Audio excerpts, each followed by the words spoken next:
पहाड़ मानिक मोहलकै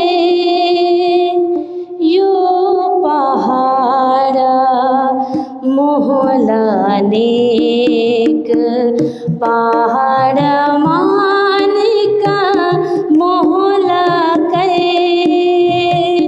यो पहाड़ मोहलनेक सब पारा अलखे नज़्मे कहलो कहूँ विवेक सब पारा अलखे नज़्मे कहलो कहूँ विवेक पहाड़ मानिक मोहलकै बड़े पहाड़ जो हिंडोले 12,000 बैठा था बड़े पहाड़ जो हिंडोले 12,000 बैठा था एक छप्पर खाट के एक छप्पर खाट के हक हादी साथ ही चता पहाड़ मानिक मोहलकै यो पहाड़ मोहलनेक पहाड़ मानिक मोहलकै अनेक पहाड़ कई हिंडोले जुदी जुदी कई जुगाता अनेक पहाड़ कई हिंडोले जुदी जुदी कई जुगाता जो सुख हिंडोले पहाड़ के जो सुख हिंडोले पहाड़ के जुबा कर ना सके सिफाता पहाड़ मानिक मोहलकै यो पहाड़ मोहलनेक पहाड़ मानिक मोहलकै ये सुख हमारे कहाँ गए ये जो खेल होत दिन रात ये सुख हमारे कहाँ गए ये जो खेल होत दिन रात हक के साथ हम सब रुहे हक के साथ हम सब रुहे हंस हंस करती बात पहाड़ मानिक मोहलकै यो पहाड़ मोहलनेक सब पारा अलखे नज़्मे कहलो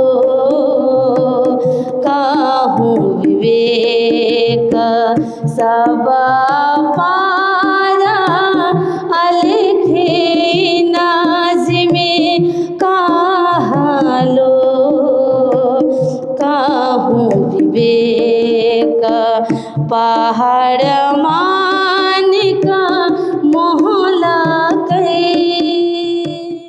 एक सुख ने चल धाम को और सुख अखंड अक्षर तीसरो वैकुंठ सुपनो ये त्रिधा सृष्टि यूं कर ये त्रिधा सृष्टि यूं कर बोलो कृष्ण कन्हैया लाल की श्री निजानंद स्वामी की श्री प्राणनाथ प्यारे की महारानी बाईजुराज की महाराजा छत्रसाल की गुरुजी मंगलदास महाराज की श्री कृष्ण प्रणामी धर्म की तीनों पुरी धाम की सर्व सुंदर साथ की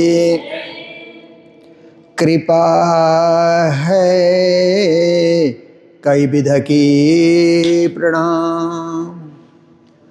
उपस्थित धर्मप्राण शिरोमणि सुंदर साथ जी, माताएं, बहनें, भाइयों, देखिए मार्च का महीना,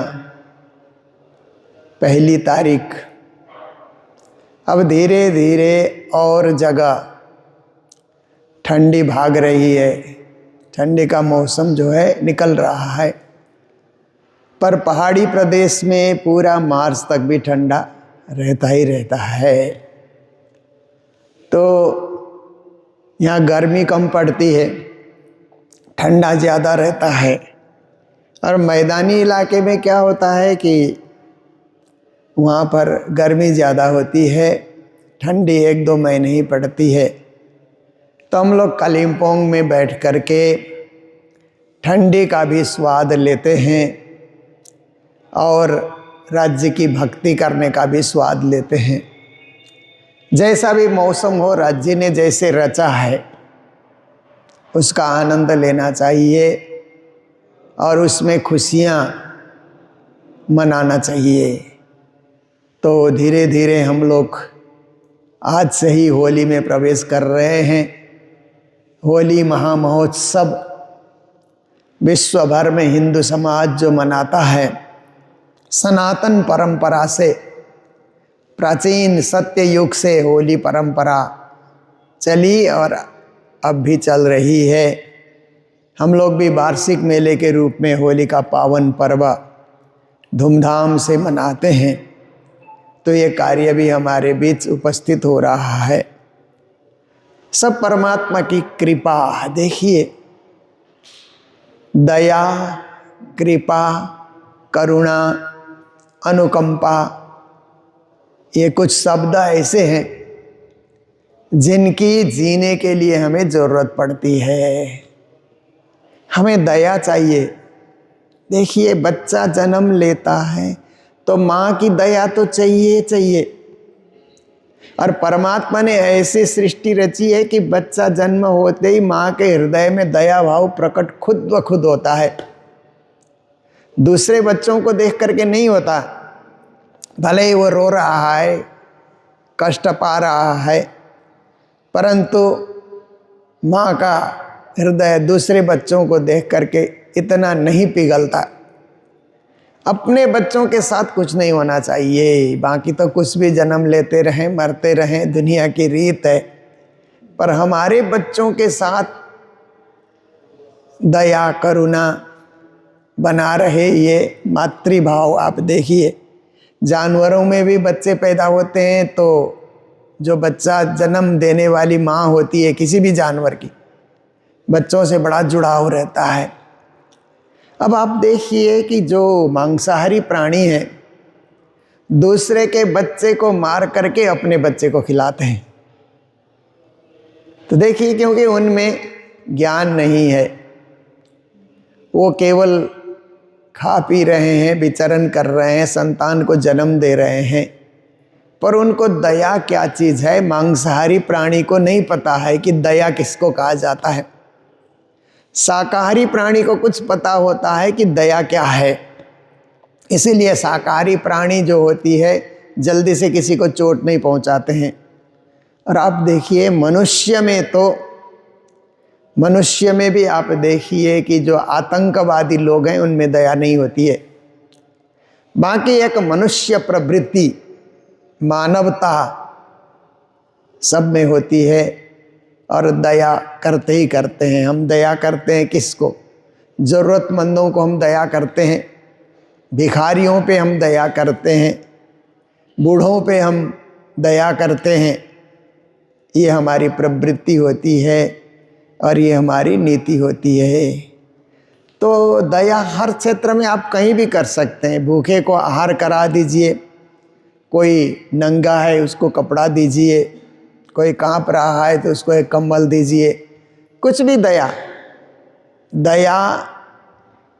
छोटे रूप में भी किया जा सकता है, बड़े रूप में भी किया जा सकता है। हमारे पास जो सामर्थ्य है, अपने सामर्थ्य के हिसाब से हम दया कर सकते हैं। पर दूसरा शब्द है कृपा। दोनों शब्द समान अर्थबोधक हैं। पर कृपा केवल परमात्मा करते हैं।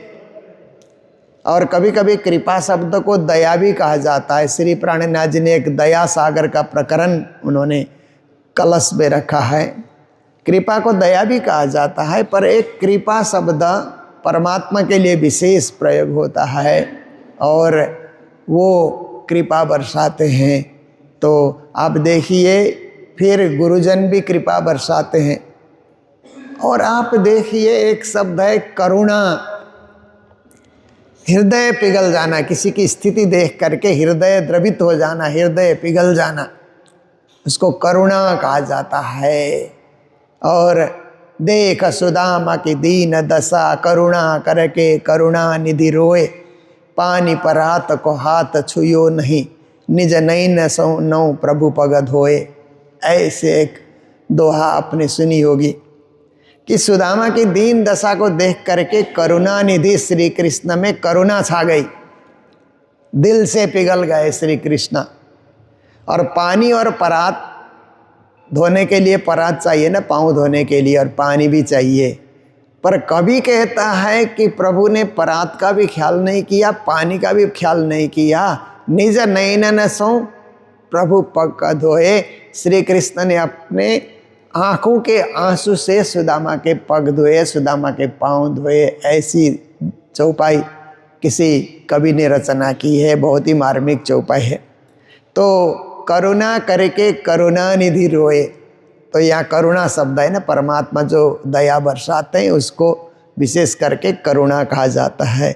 तो आप देखिए कि एक शब्द है अनुकंपा, वो भी परमात्मा ही करते हैं कि हमें कुछ पता ही नहीं है, परमात्मा हमें कृपा कर रहे हैं, हम अच्छे काम में लगे हुए हैं, शुभ कर्म करते हैं, भलाई करते हैं, मंगलमय कार्य करते हैं, ये परमात्मा की अनुकंपा से संभव होता है। तो आज की चौपाई में श्री जी महाराज कहते हैं, कृपा है कई विध की। परमात्मा की कृपा कई विधि से, कई तरीकों से, कई रास्ते से आपको मिलती है। जैसे आप देखिए कि हम बिस्तर में सो जाते हैं ना, परमात्मा की कृपा है कि सुबह उठते हैं तो सही सलामत उठते हैं।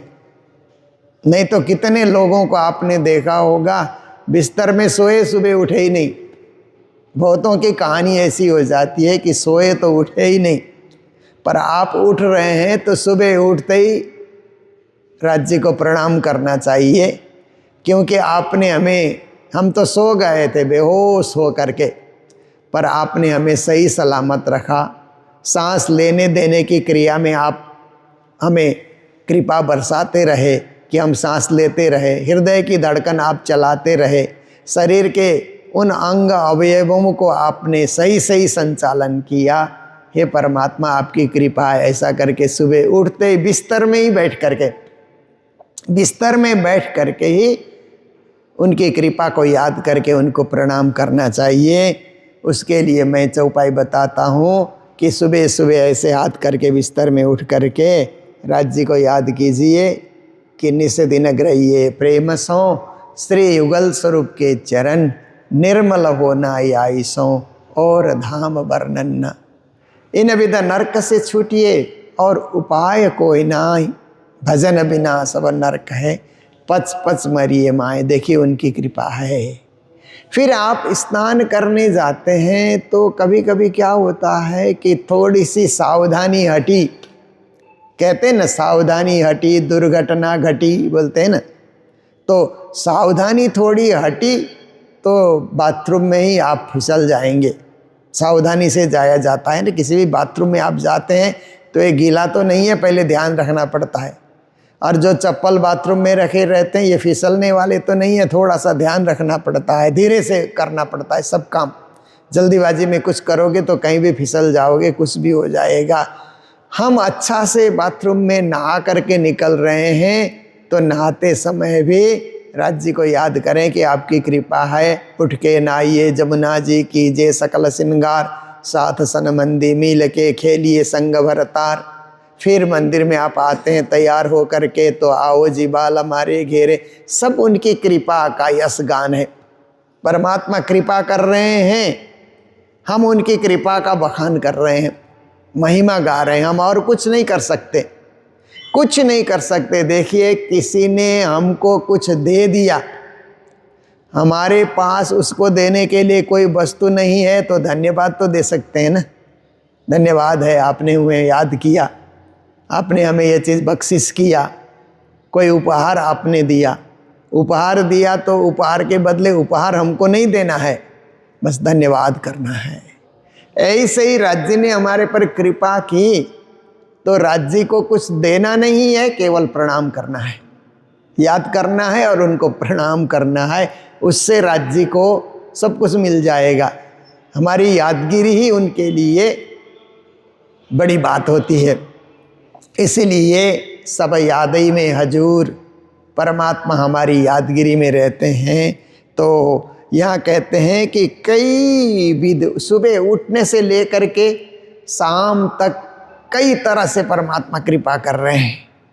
वायुमंडल में हवा भर करके, ऑक्सीजन भर करके हमें कृपा कर रहे हैं, और धरती में पानी उत्पादन करके हमें कृपा कर रहे हैं। जल हम पीते हैं, सांस हम लोग ले रहे हैं।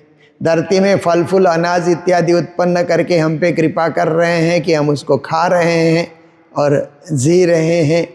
चलने के लिए इतनी बड़ी धरती उन्होंने रची, इसीलिए हम चल रहे हैं, फिर रहे हैं, घूम रहे हैं। उनकी कृपा है। देखिए, धरती पे कितने लोग चलते हैं, भक्त लोग भी चलते हैं, अभक्त लोग भी चलते हैं। दुनिया के नास्तिक लोग भी स्वास्थ्य रक्षा के लिए सुबह सुबह मॉर्निंग वॉक करते हैं ना, धरती पे ही चलते हैं। पर आप देखिए, जो मॉर्निंग वॉक कर रहे हैं वो परमात्मा को धन्यवाद नहीं करते हैं कि आपने धरती की रचना की, तो हम यहाँ चल रहे हैं, एक्सरसाइज कर रहे हैं, वॉकिंग कर रहे हैं। वो धन्यवाद नहीं करते हैं, उनको कुछ पता ही नहीं है, बस चलना है, स्वास्थ्य रक्षा के लिए चलना है, इतना ही उनको ध्यान रहता है। पर एक भक्त मॉर्निंग वॉक के लिए निकलेगा तो हे परमात्मा, आपकी ये रचना, आपने धरती की रचना की, जहाँ हम घूम रहे हैं, परिक्रमा कर रहे हैं, आपको याद कर रहे हैं, स्वास्थ्य लाभ भी कर रहे हैं और आत्मज्ञान का लाभ भी प्राप्त कर रहे हैं। तो भक्तों में दो भाव हो गए, शरीर का भी ध्यान है, आत्मा का भी ध्यान है। और बाकी अभक्त लोगों में केवल शरीर का ध्यान है कि घूमने फिरने से शरीर हृष्ट पुष्ट रहेगा, खाया हुआ पचेगा, सब शरीर को गतिशील बनाने का मौका मिलेगा और शरीर में मूवमेंट चलता रहेगा। ये सोच करके लोग घूम रहे हैं। उनकी दृष्टिकोण में एक चीज़ है, हमारी जो है भावना में दो चीज़ है कि हम राज्य को भी याद करके हम चल रहे हैं। इसलिए जहाँ जहाँ जाऊँ सोई परिक्रमा, जो जो करूँ सो पूजा। अगर उनको याद करके हम कहीं भी जाते हैं, हमारे लिए वही परिक्रमा है। केवल मंदिर के इर्द गिर्द ही घूमना है, उसी को परिक्रमा मान लिया जाए, ऐसी बात नहीं है। पूरी धरती में कहीं भी आप जा रहे हैं, राजश्यामा को याद करके आप जा रहे हैं, तो ऑटोमेटिक अपने आप ही परिक्रमा हो रही है। और राज्य को याद करके जो कर्म करते हैं वो पूजा है, क्योंकि हमने राज्य को याद किया ना सुबह, इसीलिए कुछ भी हम कर्म करते हैं, भोजन बना रहे हैं तो भी पूजा हो रही है, और हम कहीं भी साफ सफाई कर रहे हैं वो भी एक पूजा के समान है। केवल मंदिर की सफाई करना ऐसी बात नहीं, पूरे वातावरण की सफाई हम कर रहे हैं तो भी एक पूजा के समान है। जो कार्य करेंगे सब उनकी पूजा कहलाएगी। इसलिए अपने आप को भक्त बनाना, सुंदर साथ बनाना, सुंदर साथ भाव प्रकट करना बहुत जरूरी है। ये जो तीनों सृष्टि ऊपर कहते हैं राज्य कृपा करते हैं, तो ब्रह्म सृष्टि पे ज़्यादा, ईश्वरी पे मध्यम और जीव सृष्टि पे कम ऐसी कृपा नहीं करते हैं। राज्य एक जैसी कृपा करते हैं सब पर। आप देखिए कि जैसे घर की माँ होती है ना, घर की माँ होती है, भोजन वितरण कर रही है, तो उसी समय कोई अतिथि आ गए बाहर से, तो माँ ऐसी नहीं सोचती है कि हमारे घर के सदस्यों के लिए बढ़िया बढ़िया बांटा जाए, अतिथियों के लिए थोड़ा कम बांटा जाए, हल्का फुल्का बांटा जाए, और जो गरिष्ठ चीज़ है वो हमारे घर वालों को बांटा जाए। ऐसे माँ नहीं सोचती है। एक समान, चाहे घर का सदस्य हो चाहे बाहर से आया हुआ मेहमान हो, एक ही समान रीत से माँ वितरण करती है ना, बांटती है। तो ऐसे ही परमात्मा भी कृपा करते हैं। तो ब्रह्म, ईश्वरी, जीव तीनों सृष्टि पे समान रूप से कृपा करते हैं। पर फर्क इतना होता है कि ब्रह्म सृष्टि को अनुभव ज़्यादा होता है, ईश्वरी सृष्टि को मध्यम अनुभव होता है, जीव सृष्टि को कभी कभार ही अनुभव होता है, हमेशा अनुभव नहीं होता है। क्योंकि जीव सृष्टि में सोचने की क्षमता कम होती है, विचार करने की क्षमता है ना, चिंतनशील कम होते हैं, कर्मशील होते हैं। ईश्वरी सृष्टि और ब्रह्म सृष्टि चिंतनशील है, और ब्रह्म सृष्टि तो चिंतनशील मात्र नहीं है, भावनात्मक रूप से जुड़ाव भी है परमात्मा के साथ। इसलिए उन्हें ज़्यादा कृपा होने का अनुभव होता है। पर परमात्मा कृपा बरसाते हुए भेदभाव नहीं करते हैं। जैसे आप देखिए ना, प्रकृति में भी आकाश से बरसात होती है तो भेदभाव नहीं होता है ना। जब बरसात होती है, पर्जन्ये स्थलेपि बरसति जलेपि बरसति कहते हैं ना, बरसात होती है तो बरसात पृथ्वी में भी होती है, समुद्र में भी बरसात होती है। अब कोई आदमी कहे समुद्र में तो पानी पानी है, वहाँ बरसात की क्या ज़रूरत है। पर प्रकृति का नियम है कि बरसात होनी है तो सब जगह होनी है, चाहे समुद्र हो, नदी हो, तालाब हो, धरती हो, बरसात तो समान रूप से सब जगह होती है। ऐसे ही परमात्मा की कृपा भी सब पर समान रूप से है, भेदभाव नहीं करते। जैसे जल भेदभाव नहीं करता कि समुद्र में न बरसें, पृथ्वी पे ही बरसें, ऐसे ही परमात्मा भी किसी पे भेदभाव नहीं करते। अब धरती में जो बरसात होती है, धरती उसको सोच लेता है। धरती उसको सोचने के बाद क्या है, उपजाऊ बढ़ जाता है। और जल में बरसात हुई तो वो जल ही है, वहाँ सोचने की ज़रूरत ही नहीं है। इसीलिए थोड़ा और पानी की वृद्धि हुई और कोई वहाँ लाभ ज़्यादा नहीं हुआ। पर पृथ्वी में बरसात होने से लाभ ज़्यादा हुआ ना, अन्न इत्यादि, हरियाली, सब कुछ धरती से जो भी फल फूल इत्यादि तैयार होते हैं, जल बरसने से ही होते हैं। तो ऐसे ही ब्रह्म सृष्टि पे परमात्मा की कृपा होती है तो प्रचार प्रसार, आध्यात्मिकता का विस्तार, सब जगह परमात्मा की महिमा का अनुभव करना, कराना, ऐसे सुंदर सुंदर कार्य होते हैं। बाकी जीव सृष्टि पे कृपा हुई तो वो अपना फ़ायदा उठा लेते हैं और अपना काम बना लेते हैं, अपने काम धंधे में आप लग जाते हैं। आप देखिए, हमने देखा कि कहीं पे, क्योंकि एक्सीडेंट होना अच्छी बात नहीं है, परंतु कभी कभी दुर्घटना हो जाती है। कई लोग बस में जा रहे हैं, कोई दुर्घटना होती है तो वहाँ 3 प्रकार के लोग पहुँचते हैं। एक वर्ग ऐसे पहुँचता है दुर्घटना होते ही कि इनके पर्स कहाँ है और को गहना वगैरह क्या लगाया हुआ है, लूटो, इनसे ले जाओ, इनका थैला लूटो, सामान लूटो। ऐसा वर्ग सबसे पहले पहुँच जाता है वहाँ लूटने के लिए। फिर दूसरा एक वर्ग पहुँचता है कि इनको बचाओ, है ना, इनको बचाओ, ये तो मर रहे हैं, इसलिए इनको गाड़ी से निकालो, कैसे करो। देखिए, मानव ही है, सब मनुष्य ही है, पर वृत्ति आप देखिए, सोच देखिए, फर्क है। और एक वर्ग ऐसा आता है कि इनको हॉस्पिटल पहुंचाओ, इलाज कराओ, इनका इलाज कराओ, इनके रिश्तेदारों को फ़ोन कर दो। देखिए, सभी मानव हैं, परंतु विचारों में फर्क है, सोच फर्क है। ऐसे ही ब्रह्म ईश्वरी जीव भी 3 तरह से चलते हैं। ब्रह्म सृष्टि में ज़्यादा कृपा का अनुभव होता है और ज़्यादा ही सेवा में संलग्न हो करके सबका भला और सबके सुख के लिए ब्रह्म सृष्टि लगी रहती हैं। एक पर कई विधा, कहते हैं परमात्मा तो एक सृष्टि पे कई तरह की कृपा करते हैं। आज करके कल नहीं भूल जाएंगे, आज भी करेंगे, कल भी करेंगे, परसों भी करेंगे। एक सीजन में खेती होने के बाद खेती पूरी हो गई ऐसी बात नहीं है ना। साल भर में 2-2 सीजन में 2 प्रकार की खेती होती है। धरती दे रही है। जब से सृष्टि की रचना हुई, ऋषि मुनि महात्मा थे तब भी धरती दे रही थी, आज भी दे रही है, आने वाले कालांतर तक धरती देती रहेगी। ऐसे ही परब्रह्म परमात्मा भी जब से सृष्टि हुई तब से कृपा बरसा रहे हैं। एक कृपा नहीं, कई तरह की कृपा वो बरसा रहे हैं।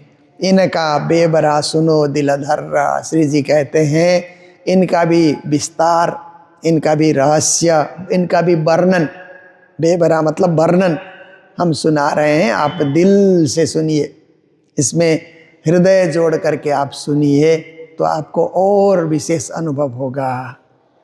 कृपा करनी माफ का, कृपा माफ का करनी। अब उस बात को श्री जी ने इस चौपाई में स्पष्ट रूप से खोल दिया।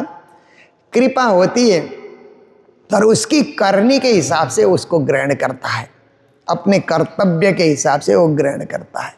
आप देखिए स्कूलों में जो शिक्षक होते हैं एक समान पढ़ाते हैं। वहाँ जो फर्स्ट डिवीज़न में आने वाले बच्चों को अलग ढंग से पढ़ाओ, सेकेंड डिवीज़न वाले को अलग से पढ़ाओ। आजकल तो ग्रेड होते हैं ना, ABCD, तो ग्रेड के हिसाब से पढ़ाओ, ऐसा टीचर नहीं सोचते हैं। उनकी शिक्षाएं समान, पर ग्रहण करने वाला कितना ग्रहण कर रहा है, उसकी करनी, उसमें ग्रहण करने की क्षमता कितनी है, उस पर बहुत कुछ निर्भर करता है। तो ऐसे श्री जी कहते हैं कृपा करनी माफ कर। आज जी तो कृपा कर रहे हैं पर हमारा कर्तव्य कैसा है, कर्तव्य के हिसाब से कृपा का मूल्यांकन होगा और कृपा का अनुभव होगा, धारण किया जाएगा।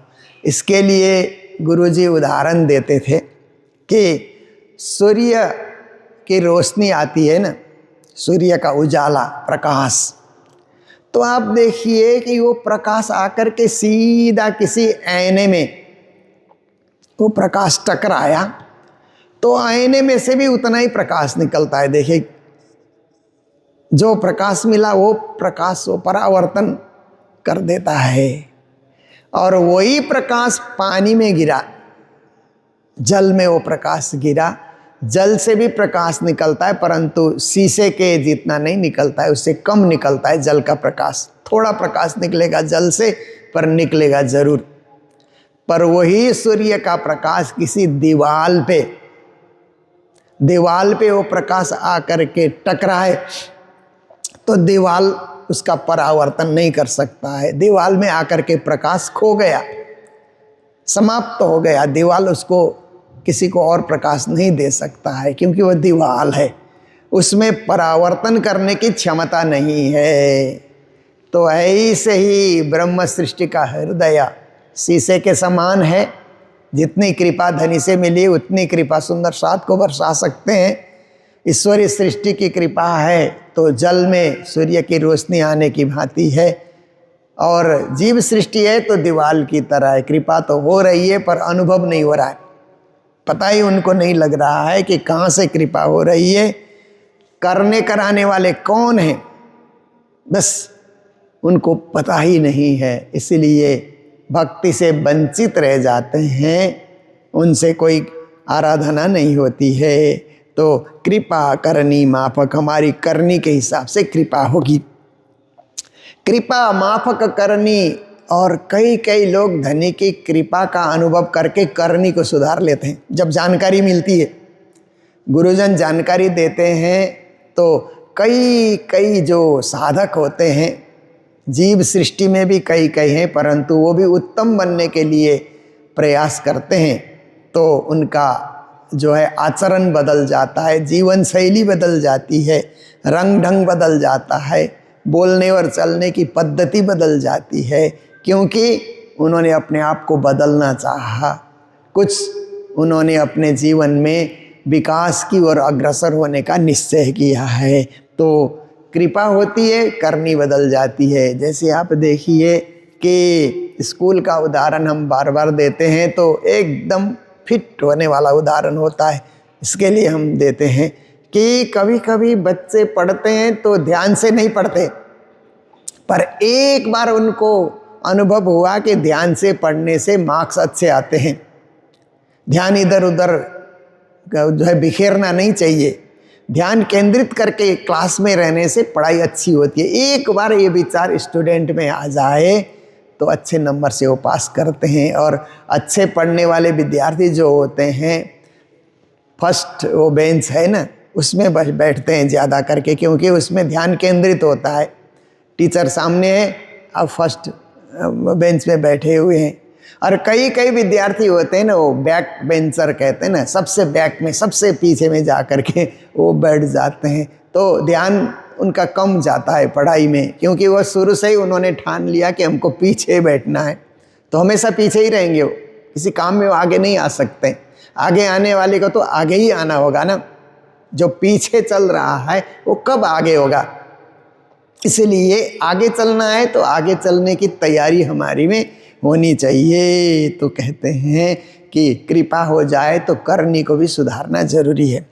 ये दो माफक अंकुर के फिर एक तीसरी बात श्री जी महाराज ने कही, कृपा अपनी जगह है, करनी अपनी जगह है, और अंकुर भी है। जिसमें अंकुर है वो प्रस्फुटित होता है, अंकुर नहीं है तो सड़ जाता है।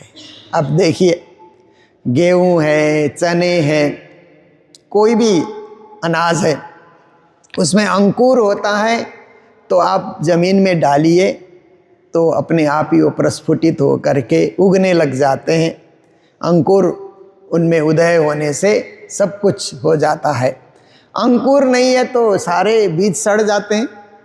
इसीलिए कभी कभी बीज डालना हो तो ध्यान से देखा जाता है कि ये अंकुरी है कि नहीं, इसमें अंकुर है कि नहीं। खेती करने वाले उसका ध्यान रखते हैं, और जो अच्छे अच्छे दाने होते हैं उनको बीज के लिए संभाल करके रखते हैं, और जो थोड़े से कमज़ोर टाइप के दाने होते हैं उनको निकाल देते हैं कि इनमें अंकुर नहीं है। तो इसी तरह से अंकुर होना भी ज़रूरी है, अंकुर प्रस्फुटित होना भी ज़रूरी है।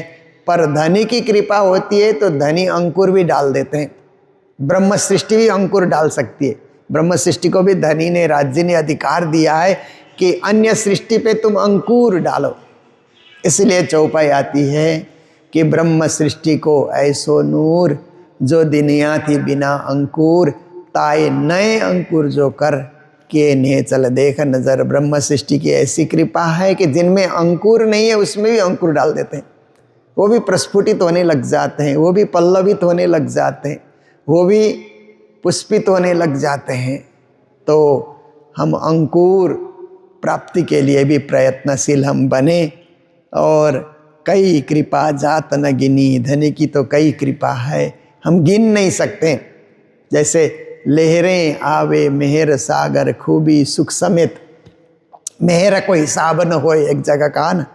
धनी की कृपा का कोई हिसाब नहीं कर सकता है, कहाँ हिसाब रखे उसको, क्योंकि एक लहर के बाद दूसरी लहर, तीसरी लहर, चौथी लहर, लहरों पे लहरें आ रही है। आदमी कितना गिनेगा, गिनने की क्षमता नहीं रहेगी। ऐसे ही धनी की कृपा भी अपरंपार है। एक एक श्वास ले रहे हैं उनकी कृपा से ले रहे हैं। अनुभव करने वाले को पता होता है कि हर श्वास में उनकी कृपा बरस रही है। इसीलिए हम कोशिश करें उनको याद करने का और उनको प्रणाम करने का, उनके चरणों में झुकने का, उनके होने का, ताकि हमारा मानव जीवन सफल हो जाए और हम अंत तो गत्वा, जिस धाम से आए परम धाम, मूल मिलावा, उसी मूल मिलावे में, उसी मूल ठिकाने में जा कर के हम फिर से जागृत हों। यही हमारा वाणी चर्चा सुनने का लक्ष्य है। तो हमारे बीच एक परिवार तो 2 दिन से बेगूसराय से हमारे बीच आया हुआ है, ये भी हमारे ऑनलाइन श्रोता हैं। और एक परिवार जयपुर से, 2 परिवार जयपुर से हैं, ये भी हमारे ऑनलाइन श्रोता हैं। वाणी चर्चा यहाँ होती है और अपने शहर में बैठ कर के, अपने घर में बैठ कर के सुनते हैं। तो आज के दिन राजभोग और भंडारे की सेवा जयपुर राजस्थान से श्री अशोक मदान जी, श्रीमती बीना मदान जी अपने शादी के 47वीं शादी के सालगिरह पर, ये वर्षगांठ पर, इस उपलक्ष्य पर यहाँ पर ये राजभोग और भंडारे की सेवा दे रहे हैं। और उनके साथ उनके मित्र तिलक राज सेतिया, श्रीमती अरुणा सेतिया भी साथ में हैं। और उनकी ओर से आज एक यहाँ गोटा पारायण का भी आयोजन किया जा रहा है 10 बजे से। और ये प्रत्येक वर्ष तीर्थों में जा कर के अपना जन्मदिन और शादी का ये सालगिरह मनाते हैं। इस बार उन्होंने कालिम्पोंग आने का फैसला लिया, तो उनको भी बहुत बहुत बधाई, मंगल कामनाएं सपरिवार को, उनके साथी को, और हमारे बेगूसराय से आए हुए परिवार को भी बहुत बहुत धन्यवाद, मंगल कामनाएं। और हमारी एक माता जी सिलीगुड़ी से भी आई हैं अखंड पारायण कराने के लिए, उनको भी मंगल बधाई, मंगल कामनाएं। तो हम सब मिल कर के आज के दिन हम लोग होली गायन मूल मंदिर बाज़ार में करेंगे 11 से 12 बजे तक हम लोग यहाँ पारायण शुभारंभ होने के बाद। और कल के दिन हम लोग करेंगे तो इच्छे मंदिर में होली का बधाई गायन करेंगे। कल शाम को मंगलधाम में ही होली का बधाई गायन करेंगे। और शाम को पूज्य स्वामी सदानंद जी महाराज भी पधार रहे हैं। परसों हम लोग शोभा यात्रा करके, भव्य शोभा यात्रा करके होली के इस पावन पर्व को पवित्र बनाएंगे, जीवन को भी पवित्र बनाएंगे। इन्हीं शब्दों के साथ चौपाई दोहराते हुए प्रसंग को विराम दे रहे हैं।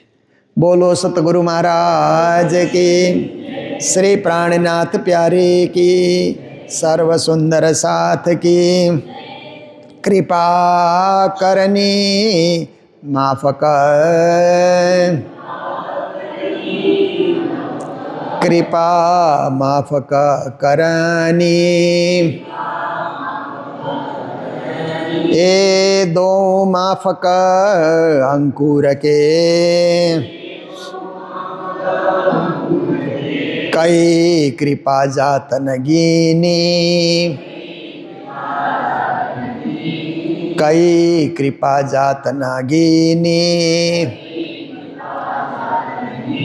बोलो श्री प्राणनाथ प्यारे की, श्री धाम के धनी की, सर्व सुंदर साथ की, प्रणाम।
सब हाथले मिलावनो नहीं घोटाले હોય ને